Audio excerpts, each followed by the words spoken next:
What if your skin clears up? What if your autoimmune diseases go away? What if you're more attractive to the opposite sex? Gentlemen, today I want to discuss a question that was posed to one of the subs in Pure Retention by Abbas. He asks, is there any other practice like SR?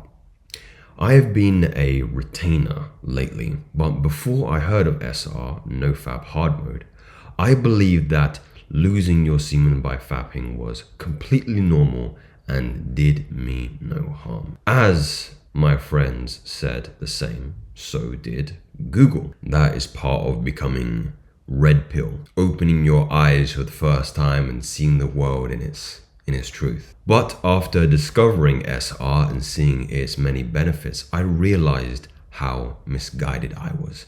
I realized I was living in the Matrix. Back then, I didn't know this act contributed to many of my weaknesses, such as low energy, constant brain fog, bad memory, poor social communication, low confidence, and many, many more. So my question is, just like the habit of fapping, are there any other habits that are perceived as normal in society, but are just as detrimental and need to be given up?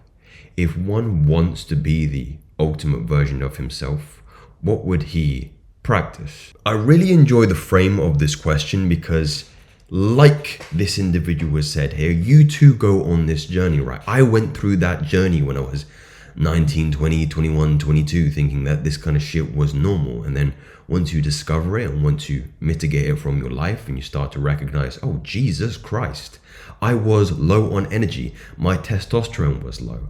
I couldn't even approach girls because I was quivering in my shoes. I'm not supposed to live that way. And then when you reduce it out of your life, you have all this energy. You have all this cognitive power. You figure you can focus for longer periods of time.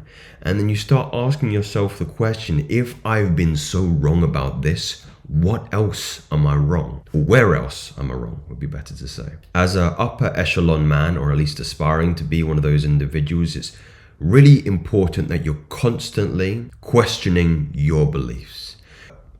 You're asking yourselves these questions about where you heard about these particular ways that you view and you live life, and you're beginning to contemplate them. And you're beginning to ask yourself the question, well, is that fundamentally true? Now, I have a couple in mind that I believe are so powerful, the first of which I'm going to share in just a moment, but I wanted to go through what the comments were saying in relation to this particular question. It's a fairly new post. Any Solid says, eating like shit, not lifting weights, not reading, being on social media too much, not walking towards goals. Okay, fairly basic information there. What's important for me to convey in this video are some of the things that I have said before, you would have heard before, but it hasn't quite gotten to the point where it's permeated your daily habits, right? We have these ideas that, meditation is very powerful. And I have been one of those individuals that has promoted this more than any other practice, even SR in my personal opinion. I believe it's that significant and that powerful. But it's futile just having these ideas, like you have the idea of doing SR but never practicing it. If it stays on the shelf of your mind, then you really rob yourself of the investment that you could ultimately be reaping the rewards. I'm just going to go through a couple more here. Mindlessly surfing the internet, we are nuked with information overload, I would agree.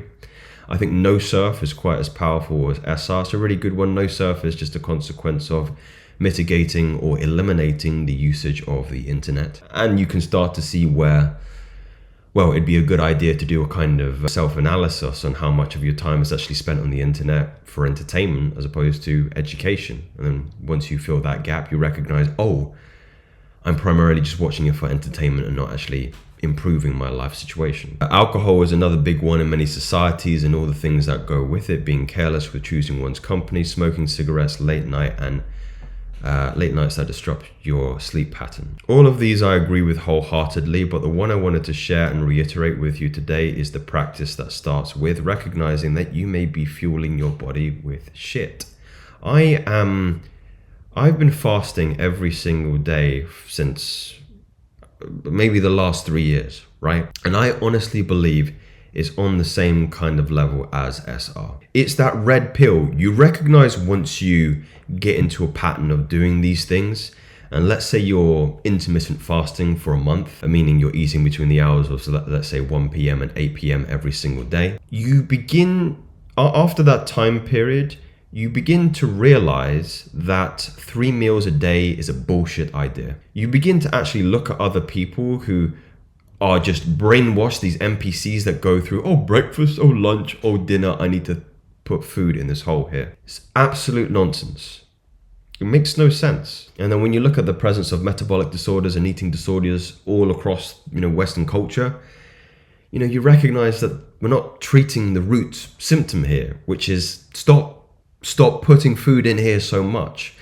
Minimize and shorten the window in which you're doing so, and you will recognize that your blood sugar is more stable, your energy is more stable, you're not overeating, you're not gaining weight, you don't have type 2 diabetes, you don't have cardiovascular disease, and you're not dying at the age of 60 years old. There are so many benefits that come into this, some of which I've already mentioned before, but for me, it is the performance side of things. Now, some of you guys watching this may not be overweight. Maybe you're in the gym. Great, good. And then you may be asking yourself the question, well, Joseph, the fasting really has no utility to me because I want to keep my muscle mass and I want to continue bulking. That's another story, like the fapping story here, that everybody has to fap, and that everybody has to eat 3 meals a day to bulk. It's not true. But I'm doing heavy resistance exercises every single day and I eat 2 meals a day. I'm not losing size, I'm not losing strength.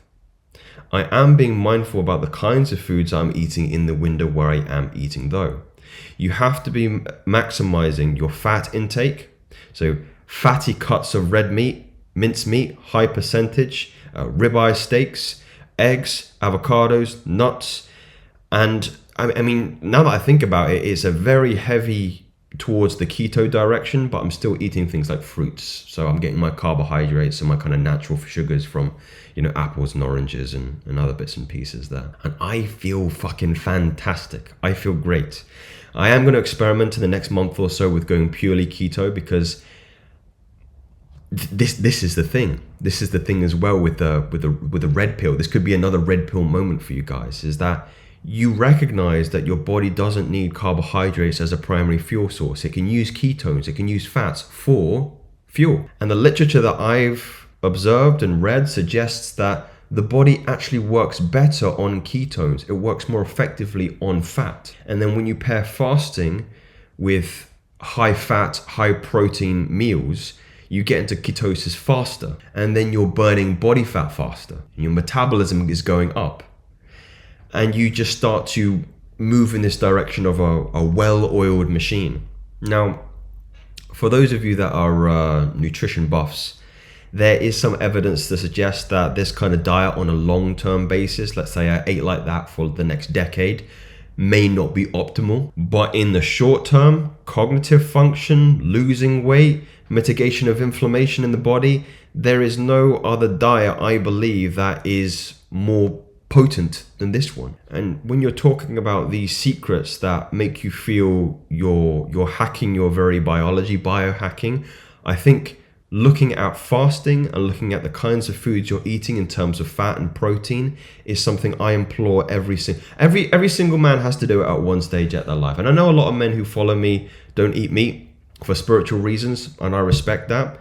But you have to understand, and you can't dismiss the utility of this kind of diet, particularly when you think about the highest mortality disorders in the world today being ones that are intimately related to, very, very poor diets. I mean, it's crazy. And with the clients that I coach, I've seen them switch from being type 2 diabetics, and then in the space of 28 days to 60 days, their blood sugar is more balanced.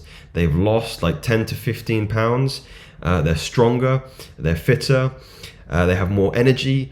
They can think better. It's remarkable. And they're saving money because they're not spending more money on cereal and sugary bullshit in the morning. Again, red pill moments where you recognize, hey, not only do I not need to spend a lot more money, I don't need to eat as much. I'll lose weight. I'll have more energy. I'll look better.